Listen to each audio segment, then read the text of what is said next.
টাকা আমাদের উসুল বিড়ালের ছানা দেখে। ওই যে অবিকের গার্লফ্রেন্ড বিড়াল। হ্যালো এভরিওয়ান, সবাই কেমন আছো? আশা করি সবাই খুব ভালো আছো আর আমরাও ভালো আছি। আজ আমরা যাচ্ছি সুন্দরবন আইপেড ঘুরতে। বিয়ের আগে অনেকবার ঘুরতে গেছি, কিন্তু বিয়ের পর আর আমার যাওয়া হয়নি। দিদির বিয়ের পর একবার গিয়েছিলাম, তারপরে প্রায় বলতে পারো এই 11-12 বছর পরে আবার আমরা ঝড়খালি আইপেড ঘুরতে যাচ্ছি। ঝড়খালি আইপেড বলে মানে সুন্দরবন ভ্রমণ সবথেকে বেশি ভালো লাগে হচ্ছে কি শীতকালে লঞ্চে করে নদী থেকে যেতে। কিন্তু আমরা আর লঞ্চে করে গেলাম না, আমরা টোটো রিজার্ভ করে নিয়েছি আর সেখান থেকে যাচ্ছি। তো প্রথমে ঠিক হয়েছিল যে বাবা মা মামা মামি ভাই বোন সবাই একসাথে আমরা বেরোবো, মানে আসবো। কিন্তু আজ যেহেতু আমাদের কীর্তনের লাস্ট দিন, মহোৎসবের দিন, আর বাবা প্রত্যেক বছর কীর্তনে উপোস থাকি, তাই বাবা মা সেই মহোৎসবের কারণে আসতে পারবে না। আর বাবা মা যেহেতু আসবে না, তাই মামা মামিও আর আসতে চাইলো না। তো লাস্টে আমরা 4 ভাই বোন বর 3 পুচকো মিলেই আমরা আইপেডে এসেছি। এর আগে যখন এসেছিলাম আইপেডে আসার রাস্তাটা খুবই খারাপ অবস্থায় ছিল, তবে এবার দেখলাম বেশ ভালো হয়ে গেছে।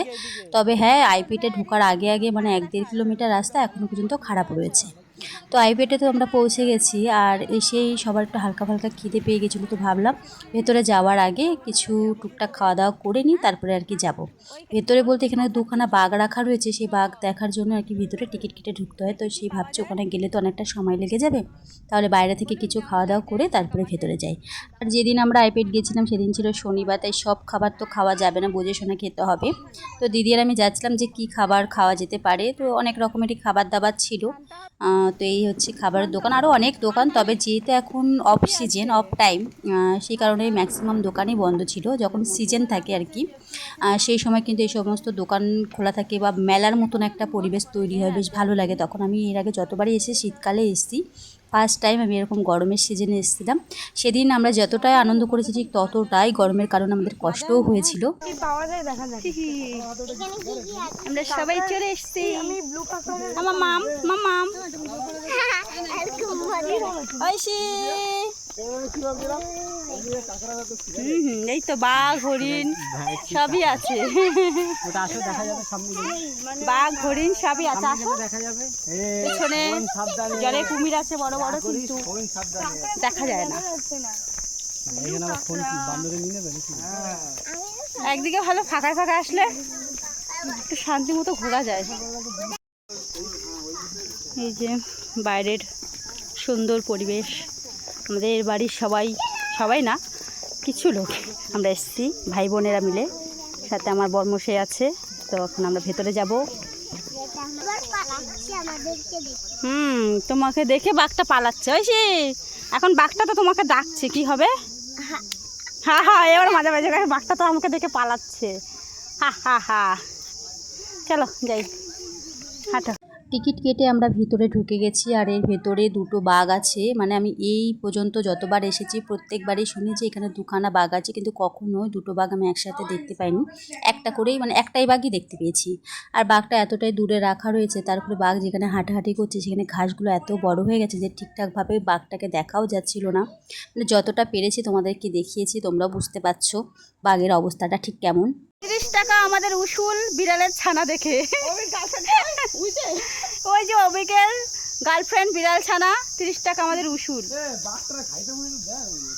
এই শুধু দেখার জন্য আমরা ঢুকলাম, আর কিছুই নেই। চলো, আর প্রচন্ড রোদ আছে ফ্রি পয়সা, তবে এই মুহূর্তে এখন ছায়া পড়েছে, মানে মেঘলা ওয়েদার। আর তার মাঝে আমরা টুকটাক কিছু ছবি তুলে নিলাম, বেশ ভালোই লাগছে সবাই মিলে। আগে তাও এখানে এসে ভিতরে ঢুকলে বড় বড় কচ্ছপ, হরিণ, কুমির দেখা যেত। এবার এসে দেখলাম সেই সমস্ত জিনিস আর কিছুই নেই, শুধু বাঘ আর 2খানা ময়ূর, সাথে কিছু বাজ পাখি রয়েছে।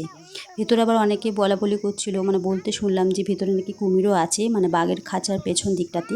এবার বাঘ যেখানে রয়েছে সেই জায়গাটা, মানে সেই খাঁচাটা অনেকটা এরিয়া জুড়ে বানানো, তো সেটাই হেঁটে গিয়ে সবার পক্ষে কুমির দেখা সম্ভব নয়। তা আমরাও আর যেতে পারিনি, কারণ যেদিন আমরা গিয়েছিলাম আইপেডে সেদিন প্রচণ্ড রোদ গরম ছিল। তো আমরা বাঘ দেখে সামনের দিকে চলে আসি, যেখানে রয়েছে কিছু বাজ পাখি আর 2খানা ময়ূর। ময়ূর যেখানে রাখা রয়েছে, এখানে কিন্তু আগে একটা আইপিএল টাওয়ার ছিল, সেই টাওয়ারে উঠে সুন্দরবনের সুন্দর দৃশ্য কিন্তু বেশ ভালোভাবেই দেখা যেত। তো এখন আর কি করা যাবে, কুমির তো দেখতে পারলাম না, ময়ূর দেখেই চোখটাকে শান্তি দিই। তবে কিছু দেখি বা না দেখি, প্রচুর পরিমাণে বানরও দেখেছিলাম। তো লাস্টে আমরা কি করব, বাইরে এসে কিছু বাদাম কিনে বানরদেরকে খাওয়াচ্ছিলাম আর নিজেদের মতন একটু আনন্দ করছিলাম।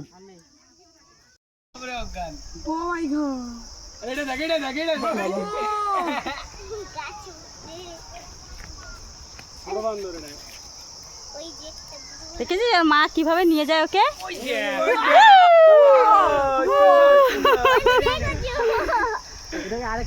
এরকম দোলন দিল